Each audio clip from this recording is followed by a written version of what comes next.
are being seen and heard by the entire globe.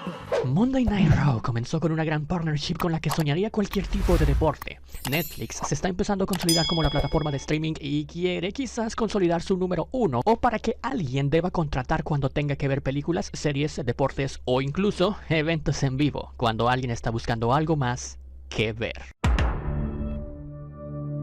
No cabe duda que durante la gestión de Triple H, la WWE ha tenido diversos cambios y modernizaciones debido a la era actual, y uno de ellos era el supercontrato que firmaron ahora como TKO junto a Netflix por una suma millonaria de dólares.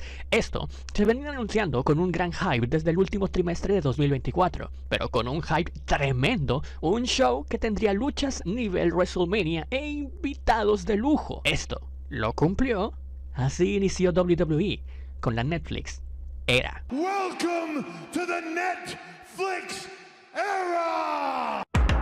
El show comenzaba con un tremendo homenaje a lo que muchos de los luchadores han sacrificado día con día para que esta industria, desde que se inauguró simplemente como lucha olímpica o lucha grecorromana por allá del año 708 a.C., hasta lo que ha sido y ha ido evolucionando el día de hoy como Professional Wrestling. Después de ese emotivo video, Triple H daba por iniciada lo que bautizó como la Netflix era, agradeciendo la plataforma y dejándole saber a los fanáticos que ahora todo el mundo los puede escuchar. La Roca abría el show, pero sin duda vendría como Dwayne Johnson y no como el jefe final. La gente no puede evitar amarlo y fue un buen inicio con Rocky dando un discurso también de lo que significa estar en Los Ángeles, con un estadio repleto y regresar a hacer lo que más le gusta. Agradeciendo y reconociendo de paso a Cody Rhodes por cargar la compañía siendo la cara de la empresa y a Roman Reigns por también ser un gran jefe tribal. De esta manera La Roca entrega el cinturón que le dio la viuda de Muhammad Ali y daba inicio el primer combate. Una gran manera de empezar esta nueva era sería abrir con un combate que se vendió como main event y con una importancia bárbara en cuanto a la familia samoana. Solo Sikoa y Roman Reigns se enfrentaban en un combate tribal por el Ula Fala, y de paso nos dábamos cuenta de nuevos detallitos que agregaba la WWE como banners, la calidad de imágenes bárbara y todo se notaba que era una superproducción. El inicio a una nueva era se daba en lo que, sorprendentemente, a pesar de que las luchas de los samoanos importantes en los últimos años siempre seguían la tónica de ser lentas, pareciera ser que a pesar de tener un programa pautado a 3 horas, lo que pareciera ser tiempo de sobra para 4 luchas solamente en el show. Este combate fue tomando el ritmo para seguir llamando la atención hasta de un consumidor casual de Netflix, que quizás por casualidad siguió mirando esto llamado Raw. Los primos hicieron un gran performance para lo que los shows semanales nos venían ofreciendo semanas atrás, y eso es demasiado. En la lucha se utilizaron objetos, sillas, palos de kendo y hasta una mesa, como en todo Tribal Combat. Siempre habrá intervenciones, pero decidieron mantenerlo suave con simplemente traer a Tama Tonga, Jacob Fatu, para ayudar a Solo, y que este le diera el punzón samoano, pero no fue suficiente. Se deshacen del referee, luego viene Sami Zayn y Jimmy Uso para equilibrar las cosas. Roman logra conectar lanza, pero no hay referee, y en lo que llega el otro, le da tiempo para recuperarse a Sikoa. Siguen los pelotazos de un lado a otro hasta que Kevin Owens también logra ayudar a Solo, pero para que con una Stoner este le haga el pin y no sea suficiente. Llega Cody Rhodes al rescate para sacar a Kevin y Roman, con el camino libre, logre conectar 2 lanzas y llevarse la victoria. Van a ser finalmente el único y original jefe tribal, en un buen combate para iniciar la noche, no demasiado largo, lo cual es bueno, y en donde al menos para fuera de Estados Unidos se respetó el hecho de que este show fuera sin comerciales. Algo curioso, pero que le aportaba otro toque especial a este show y que para Latinoamérica ganamos, porque ya será siempre así.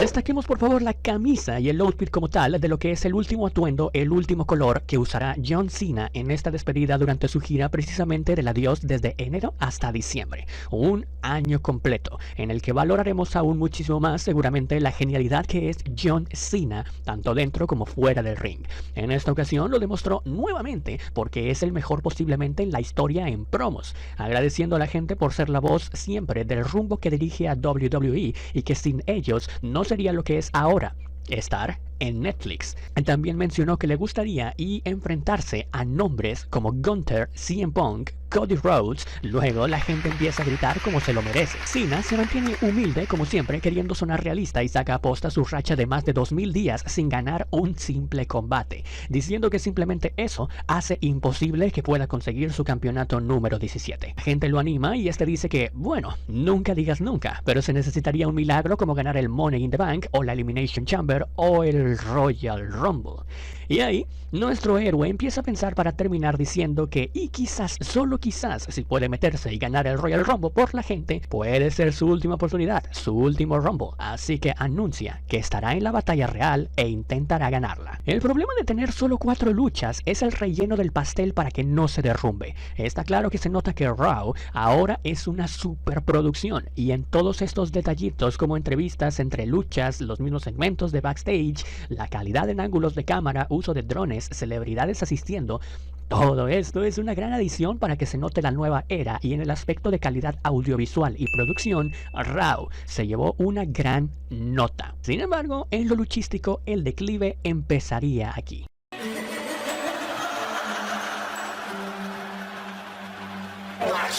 El fin de la rivalidad que se tenía pensado que fuera en WrestleMania, menos mal que no, se daría en este programa especial. Liv Morgan y Rhea Ripley, quienes carrilearon con la división femenina durante prácticamente todo el 2023, lo cual no significa precisamente algo bueno, porque todas las demás féminas fueron relegadas en cuanto al main roster.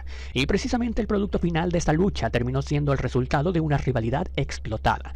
Rhea Ripley siempre estuvo en un escalón por encima de Liv en el tema de la fuerza y las victorias de Liv siempre fueron gracias a... No es necesario decirlo. En esta ocasión, Liv no tuvo tanta suerte y a pesar de un par de movidas vistosas, fue una lucha bastante trabada en la que fue más el hype que la visibilidad de movidas. Cada una conecta su finisher no de una manera cíclica completa por la que ambas sobrevivieron. Dom y Raquel no pudieron ser suficiente distracción para Rhea esta vez, que al parecer no sufrió nada en esta lucha. Y cuando dijo, este es el momento de ganar, sacó 2 Riptides y le puso fin a la rivalidad, teniendo una nueva campeona mundial femenina y por supuesto teniendo que agregar un momento con una leyenda más, porque sí, este Raw era simplemente agregar y agregar leyendas o invitados aunque fuera de la manera más random posible. Prueba de ello es el Undertaker, que al parecer él mencionó que ya no puede volver con su atuendo luchístico, pero el American Badass nadie no lo quita. Y al Tato siempre es bueno verlo, no importa si es para dar vueltas en su moto, para salir en NXT o para hacerle una chokeslam a La Roca, siendo así que dándole la palmadita en la espalda a Rhea como nueva campeona mundial femenina. Se pacta Chad Gable contra Penta Cero Miedo la siguiente semana. Bueno, dicen un luchador misterioso, pero todos ya sabemos quién es. Todos se burlan de alguna manera cada vez que pueden del New Day. The Miz es atormentado por Karrion Kross y Travis Scott llega a la arena. Lo que parecía que iba a ser quizás un mini show de medio tiempo, que hubiera sido buena idea, no lo fue, y simplemente acompañó a Jey Uso en su entrada particular. Entrada que sí, que está muy bonita y todo, pero dura como 20 minutos, que hasta el mismo Travis Scott se desesperó. Y esta sería una tendencia de este programa, el alargamiento de algunos segmentos, entradas, detalles extras que quisieron poner, y en 2 que 3 luchas se vio donde al final ya casi los estaban apurando. Precisamente en las 2 que faltaban.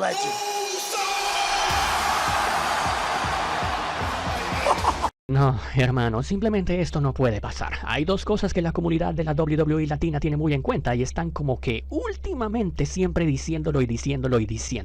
Y personalmente decía, bueno, a lo mejor están exagerando un poco, pero ya nos dimos cuenta que es verdad. Antes de llegar a eso, Jey Uso llegaba con Travis Scott, a quien no le importaba nada, él solo quería fumar su porro. Tras 20 minutos de entrada llegaba Drew McIntyre con cara de que voy a perder con este tipo, que solo tiene 3 movidas. Y sí, mira que personalmente Jey Uso me cae muy bien, pero eso de las 3 movidas es lo que nuevamente volvimos a confirmar aquí.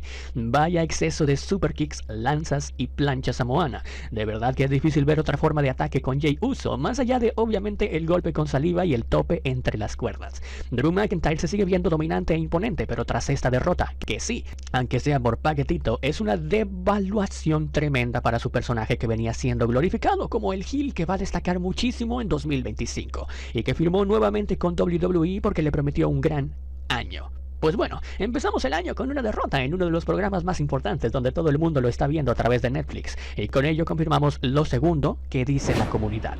Triple H adora a los faces y esto le hace causar un desbalance increíble en sus historias, destruyendo la credibilidad de sus heels. Sale Hulk Hogan en un mar de abucheos, supongo que los que viven allá sabrán mejor lo que hizo este señor, pero por ahí leí que fue por temas y campañas políticas a los que dio su apoyo abiertamente este señor, y temas también polémicos y escándalos en los que se ha visto envuelto. Simplemente salió para decir que Netflix es el mejor tag team con el que WWE se ha podido formar. Para cerrar este programa especial teníamos la rivalidad construida durante años. Sí, claro, la lucha de dos tipos que se odian de verdad. Así que sí, no te lo voy a negar, a pesar de que no soy súper fan de los dos. Tenía algo de morbosidad por ver cómo es una lucha en donde los dos se odian realmente. Y qué tan profesionales serían.